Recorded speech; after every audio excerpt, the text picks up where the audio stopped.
Smart aesthetic, branding, marketing, entrepreneurship. Greetings and welcome back to the Kiss My Aesthetic podcast. This episode topic has me hyped. I'm worked up. I'm ready to talk about it because at the time I'm recording, this is the week after or so of Bumble, the dating app's biggest branding, rebranding, marketing flop I think I've ever seen from a company in recent history, and I want to talk about it. So what we're going to do is break down what happened and then also call to your attention to other branding flops that I think we can learn from, or at least pay attention to as they affect the culture, become part of the zeitgeist. My favorite things to talk about. So without further ado, I want to spend about 10 minutes or so on each of these topics and do a deep dive, but let's get into the episode. So, unless you've been living under a rock, there's a chance that you maybe didn't see Bumble's backlash that they got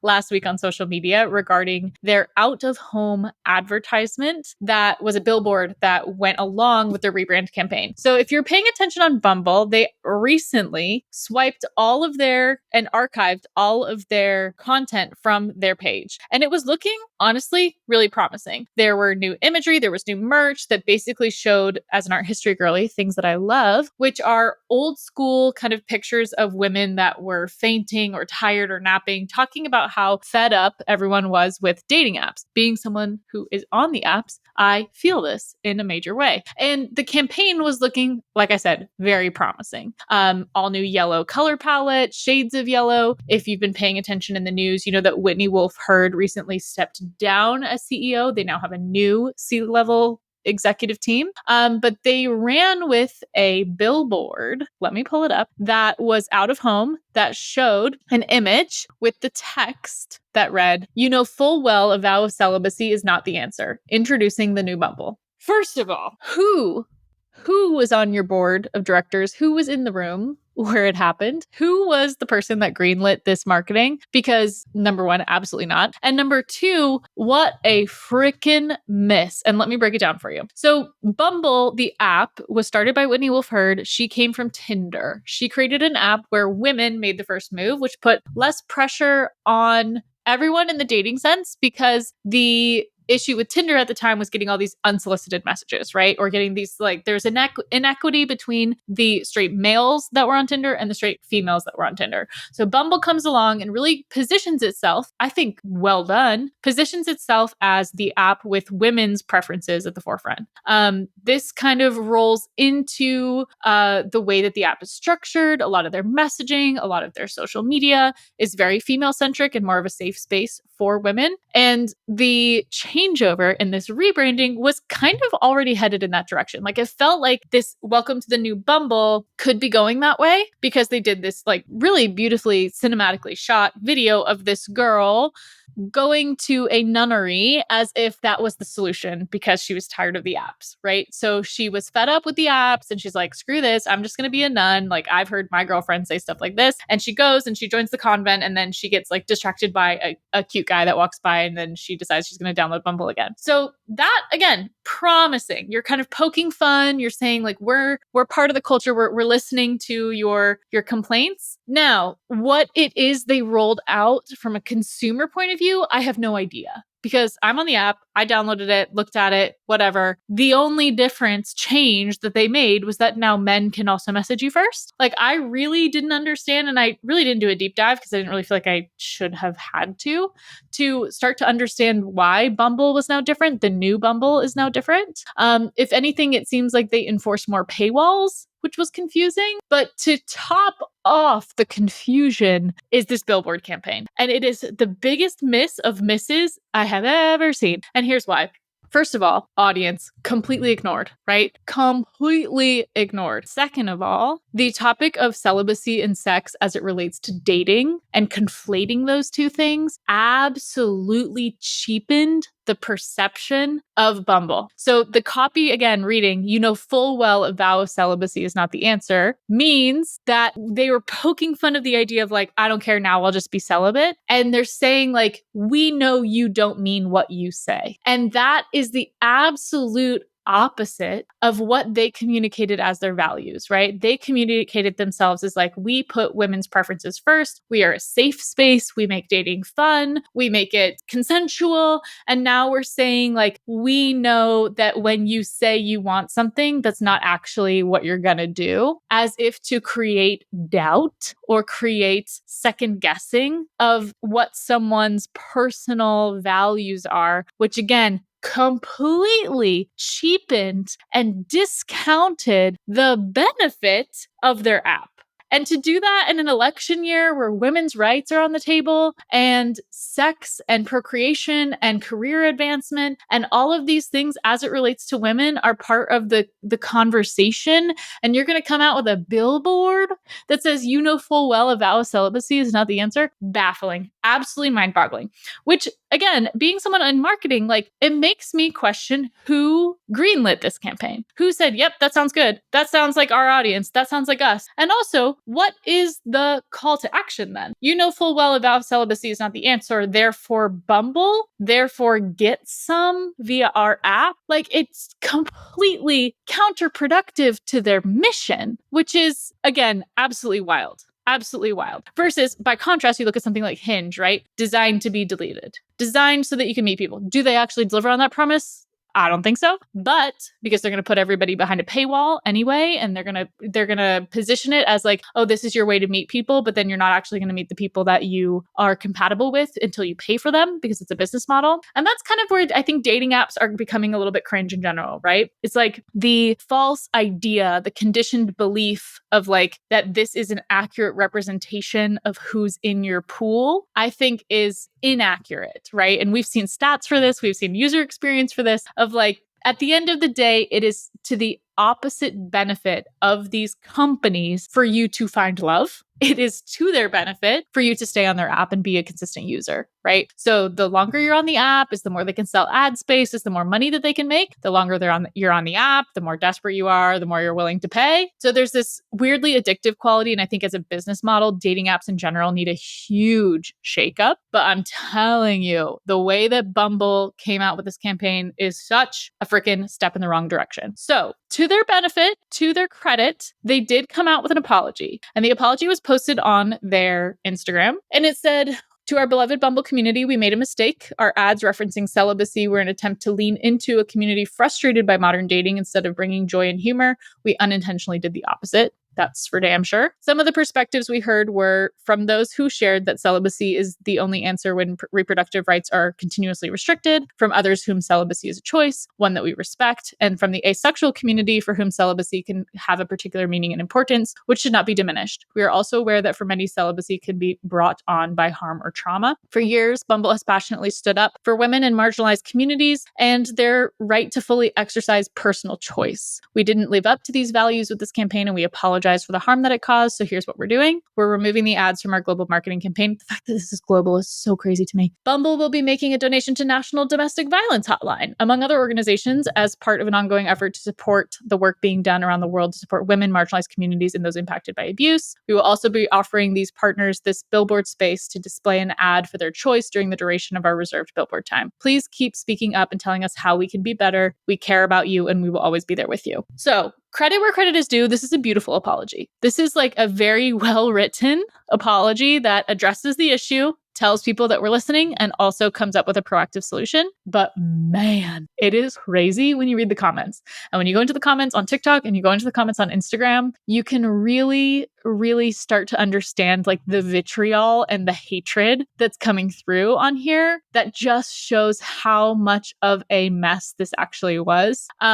It's absolutely insane. So I implore you to go look it up on your own, go over to Bumble and take a peek at what is happening in the social media discourse over there. But they're going to have to really crawl out of a hole on this one because it is not looking good. So again, the reason that this feels like such a miss from a marketing standpoint, besides being just like in poor taste, is that they didn't listen to their audience, right? They didn't look at their demographic. They didn't understand. They didn't take the time to understand what's the core of the frustration of our consumer. What's the core of it? Why are they having such a hard time? Why do they feel like the apps aren't working? Why do they feel like they want to be celibate? Like, what is this this cultural shift that's happening where we used to have a huge base of people that were getting married and like thanking us in their wedding vows and all of that to this flip. And by running that billboard, it just feels like all of that got ignored and that their whole audience got basically thrown under the bus and then also weirdly teased on top of that. And I think, or made to feel less than, or made to feel like that message to me comes off as, we know you're not who you say you are. As if they're this omnipresent, we know what you're saying, and we know that when you say this, you don't mean it, which is such a derogatory and sexist approach to addressing someone's problems.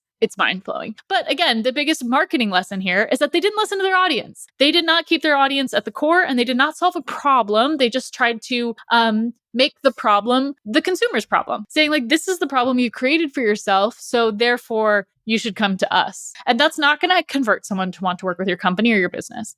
So Bumble, again, big old huge fat case study and a giant miss on copywriting. What they could have done differently, of course, is first and foremost, maybe you should beta test some of these taglines before you print them on giant ass billboards, which if that did go through a beta test and it passed, then yikes. Additionally, I think that their campaign was confusing and that none of the features that they rolled out were explained as an advantage to the user. They're just saying, meet the new Bumble, we changed stuff, but they didn't say we changed stuff so that you can, because you want, because we've heard, so that you will. You know what I mean? It just kind of was like, we're an all new Bumble, new look, bleh, and like didn't do anything with that. And I feel like that was a miss. So if you're going to make a huge rebranding announcement and a huge public display of this is the new Bumble, first of all, like, yes, branding, but freaking back it up with some useful features. Like, you've now disappointed people. You've now created all this unnecessary talk and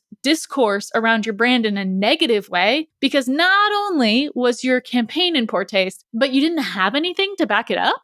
You didn't roll out any features that were useful to anyone. And I think that those two things coupled together may be the nail in the coffin for Bumble. And it pains me to say, but I think that, again, those are like hard things to come back from, especially when your audience feels ignored, when your audience doesn't feel attended to. So Bumble, big confusing messaging, perceived insensitivity in public advertisement, not even perceived, definite insensitivity. The best thing that they've done in the last 2 weeks was the apology message. So it'll be really interesting to see how they come back, really interesting to see how they might reinvent themselves. I'll be paying attention to it, but I'll tell you right now, it was enough for me to want to delete the app completely, which is what I did, and kind of distance myself from a brand in that direction, which pains me. I love the color yellow. Like, I'm a single girl. I am out here in these Bumble. I'm swiping away. Like, I would love to be a brand advocate of an app that I felt reflected my personal values and was an advocate on behalf of women and marginalized people. And Bumble is just not that girl today. So bonk, out of here. Branding flop. Big old flippity flop Bumble. Now, there's two other examples of recent pop culture happenings that are to a much lesser degree, if I'm being honest, that I think we could also learn something from in a branding and marketing capacity. And one of those is Instagram's stories, stickers, UI, UX. This is one of those things that's like, if you know, like, you know, you're a designer when these things drive you crazy. So if you have updated your Instagram app and you've gone to upload a story recently, the options in your menu of choices used to be more of a scrolling situation, right? You'd have like a grid of 3 of all the different things that you could add to your story. Instagram has now changed that to make this whole clusterfuck of little teeny tiny boxes that say the thing that you want it to say without the visual cue of what it is. So you've now got like all of these different sized buttons, which drives me nuts from a user interface standpoint. All these different sized buttons and stickers. And on top of that, not only are they all different size, some of them are like off kilter in like a cutesy way. Like they're kind of like sideways and a little bit like not straight, not aligned. And it just drives me nutty because the amount of time it now takes me to read the words of the story stickers to figure out where the hell is poll, where's the question sticker, where's the things that I use all the time, like why is it now jarbled in this huge mess of stuff I'm never going to use. And I think that UI UX rollout, I know I'm not the only one that is upset by this in the design community because I've been seeing lots of people talk about it, but I think that's also just another big mistake, right? I think Instagram is so desperate to keep you on their app and not lose you to TikTok that instead of making it a more pleasant experience, they've now made it a more complicated experience. The Reels editor is trash garbage. Trash garbage. The color grading that comes out of it, the fact that I could spend 45 minutes getting the text to align exactly the way I want for it to post and it to fuck up is just makes me want to scream. But the UI UX functionality of Instagram has gone to shit. And I think that they're doing it in a way that they think is aligned to the brand values, when really what they should be doing is making it as easy and streamlined as possible for content creators to be able to make content. Have better editors, have clearer buttons. Let me favorite the features that I use.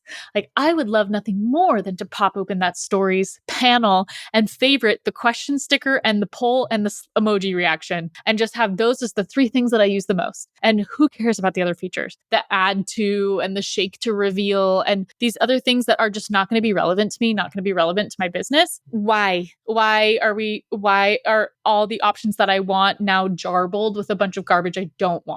I think that does the opposite to me as a creator. It makes me frustrated when I use the app. It makes me annoyed, especially when I don't have a lot of time to be sitting there working through other tools, working on a reel, editing it in app. This is the kicker. It's like you go edit something in CapCut and you try to bring it to Instagram and it's going to flag it. But then you try to edit in Instagram, the tools are shittier. And then on top of that, they don't work. So the Instagram user interface, I think, still needs a major overhaul from a creation standpoint. From like a just to like watch things standpoint, I think it's fine, right? Like feed is fine, stories fine, like Reels feed, whatever, explore page, whatever. But I think if you want to encourage people to make more native content, which is what they have said, right? Which is what they've announced, is we want more people making content in the app. We want more original content on our platform, not reposts. Then make it as seamless and as easy as possible to do so. One of the things I wish Instagram would do, especially for small business accounts, is integrate AI to make suggested content ideas natively in-app.